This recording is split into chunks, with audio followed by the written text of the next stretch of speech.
صفوان ابن اسال فرماتے ہیں قال آپ فرماتے ہیں کہ یہودی نے اپنے ساتھی کو کہا، یہودی اپنے ساتھی کو کہتا ہے اذهب بنا الی حاضر نبی، چل نبی پاک کی بارگاہ میں چلیں۔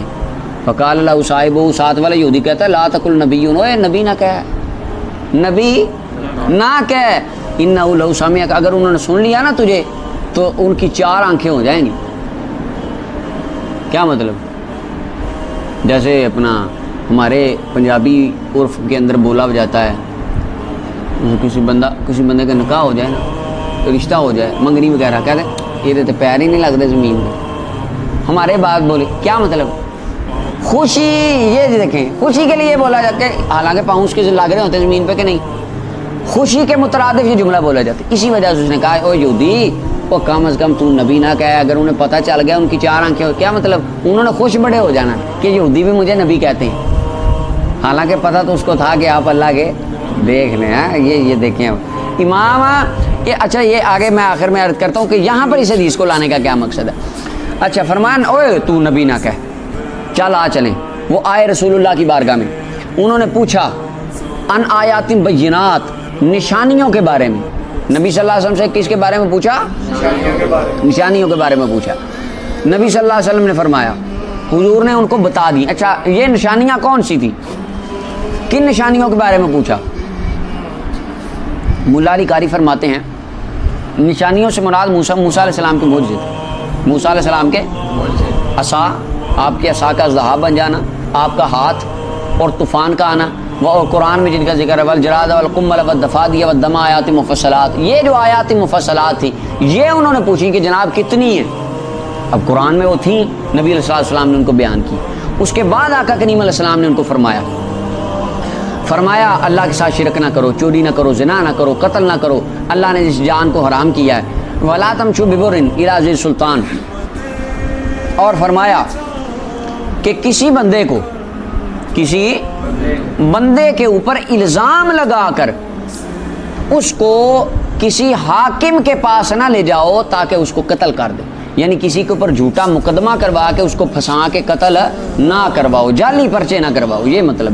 اور فرمایا چوری نہ کرو، پھر فرمایا کہ سود نہ کھاؤ، اور اللہ کی نیک بندیوں پر گندی تہمتیں نہ لگاؤ، اور فرمایا جنگ والے دن پیٹ پھیر کے نہ بھاگو، وعلیکم خاصۃ، فرمایا اور تم پر یہ بات لازم ہے خاص طور پر یہودیو، اللہ تعتدوا فی السبت، کہ تم ہفتے کے دن میں حد سے تجاوز نہ کرو۔ اللہ تعالیٰ نے ہفتے کے دن حکم دیا تھا نا مچھلی نہیں پکڑنی، فرمایا یہ بھی کوئی رکھو کہ حد سے تجاوز نہ کرو ہفتے والے دن۔ اچھا کالا راوی کہتے ہیں، اب یہ دیکھیں یہ حدیث جامع ترمذی کے اندر بھی ہے، اور یہ سنن ابو داؤد کے اندر بھی ہے، اور سنن نسائی کے اندر بھی ہے، ان تینوں کتابوں میں حدیث موجود ہے۔ راوی کہتے ہیں صفوان بن اسال فقبل یدیہ ورجلیہ، دونوں یہودی گر گئے، سرکار کے ہاتھ بھی چومے، سرکار کے قدم بھی چومے، دونوں نے یہودیوں نے یہاں نشانی لگا لیں، انہوں نے ہاتھ بھی چومے نبی علیہ السلام کے، اور سرکار علیہ السلام کے قدم بھی چومے۔ وقالا، اور دونوں کہنے لگے ہم گواہی دیتے ہیں کہ آپ اللہ کے نبی ہیں، آپ اللہ کے۔ پتہ چلا وہ ہاتھ پیر چومنا بزرگوں کے یہ آقا کریم علیہ السلام کے صحابہ کی بھی سنت ہے، اور صحابہ تو صحابہ، یہودی بھی سرکار کے پاؤں چومتے ہوتے تھے۔ صحابہ سے ثابت عبداللہ بن عمر کی کئی حدیثیں ہیں کہ حضور آئے ہم نے آپ کے ہاتھ چومے، قدم چومے، کئی حدیثیں ایک نہیں کئی جگہ پہ۔ اب یہودی بھی چوم رہے ہیں ہاتھ، اتنا ادب تو چلیں، اب کلمہ نہیں پڑھا تو اتنا ادب تو مگر وہ کر رہے ہیں، ان کو پتا تھا کہ نبی کی یہ شان ہوتی ہے، نبی کے ہاتھ قدم چومنے چاہیے، ٹھیک ہے جی۔ اچھا یہاں پہ ایک مزے والی بات، علامہ ابن عبد البار یاد آ گئے، کیا بات، کمال کر دی ابن عبد البار مالکی نے۔ آپ فرماتے ہیں صحابہ نے تو حصہ لے لیا ہاتھ پاؤں چوم کے، ہم کیا کریں؟ ابن عبد البار فرماتے ہیں کہ تم جاؤ اور جا کے جب مدینہ پاک جاؤ نا، جا کے رسول اللہ کی جالیوں کو ہاتھ لگا لیا کرو، سرکار کے حجرے کی دیواروں کو چوم لیا کرو۔ تو آپ فرماتے تھے میں فتویٰ دیتا ہوں جو مصطفیٰ جان رحمت کی جالیاں چومتا ہے ایسے ہے جیسے رسول اللہ کے جسم کو چوما ہے اس نے۔ بندے نے پوچھا مول صاحب یہ کیا مسئلہ بیان کرتے ہیں؟ یہ ابن بار مالکی علامہ ابن تیمیہ سے بھی پہلے کے ہیں، پرانے، ان کے مول صاحب یہ کیا مسئلے بیان کرتے ہیں؟ جالی کو چوم لیا تو آپ نے فرمایا اللہ قرآن میں کہتا ہے وَامْسَحُوا بِرُؤُوسِكُمْ، اپنے سروں کا مسح کرو۔ کس کا؟ آپ کس کا کرتے ہیں؟ بالوں کا قرآن کہتا ہے سر کا کرو. سر کا دو صورت میں مسا ہو سکتا ہے. ایک تو صورت ہے کہ بندہ ویسے گنجا ہو, ٹھیک ہے جی. دوسری چیز کہ بندے نے حلق کروایا ہو, بال منڈوائے ہوں, اس طرح کے ساتھ بندے نے حلق کرایا ہو. یہ دو صورتیں ہیں, پھر سر کا مسا ہو سکتا ہے. ہماری ہوتی ہیں زلفیں, لمبے لمبے بال, پاپ, آپ مسا کس پہ کرتے ہیں؟ بالوں پہ. سر تک تو جاتے ہی نہیں پانی. تو ابن عبد البر مالک فرماتے ہیں ان بالوں کا تعلق ہے جڑ کے ساتھ. وہ بال پیوست ہیں آپ کی جڑ میں. سر کا تعلق ہے بالوں کے ساتھ. آپ کا ہاتھ پھرا بال کے اوپر, بال کا تعلق سر کے ساتھ ہے, تو لہذا تمام امت کے تمام امام کہتے ہیں مسا ہو گیا.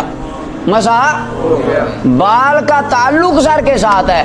آپ فرماتے اسی طرح مسجد نبی شریف کی دیوار, سرکار کے حجرے کی جالیاں, دیواروں کا تعلق اس زمین کے ساتھ ہے جس زمین میں رسول اللہ آرام کر رہے ہیں. لہذا جس طرح ہاتھ لگایا سر کو, اپنا بالوں کو, مسا سر کا ہو گیا, اسی طرح ہاتھ لگایا جالیوں کو, برکت مصطفیٰ کے جسم کی حاصل ہو. یہ ابن عبد البر مالکی فرماتے ہیں. سبحان اللہ, کیا بات. اور اب جائیں, یہ 100 سال پہلے جب کہ ان کی حکومت آل سعود کی ہے, کہتے ہیں شرک. اب ہاتھ لگا لیا, شرک ہے. اللہ اکبر. تو وہ دونوں کہنے لگے ہم گواہی دیتے ہیں آپ اللہ کے نبی ہیں. آپ نے فرمایا فما یمنعکم, تمہیں کیا چیز روکتی ہے کہ میری اتباع کرو؟ وہ دونوں کہنے لگے جناب داؤد علیہ السلام نے اپنے رب سے دعا کی تھی کہ ہمیشہ ان کی ذریت میں نبی ہوگا, اور ہم ڈرتے ہیں کہ اگر, اور آپ اولاد اسماعیل میں سے ہیں, اور ہم ڈرتے ہیں اگر ہم اتباع کر لیں آپ کی تو یہودی ہمیں قتل کر دیں گے. اب امام خطیب تبریزی اسے منافقت کے بعد میں کیوں لائے؟ اس کی وجہ یہ ہے, ملا علی قاری کہتے ہیں یہ جو اینڈ پہ انہوں نے بات کی تھی نا کہ داؤد علیہ السلام نے دعا کی تھی کہ ہمیشہ میری ذریت سے نبی آئے گا, یہ انہوں نے جھوٹ بولا تھا اور منافقت کی تھی.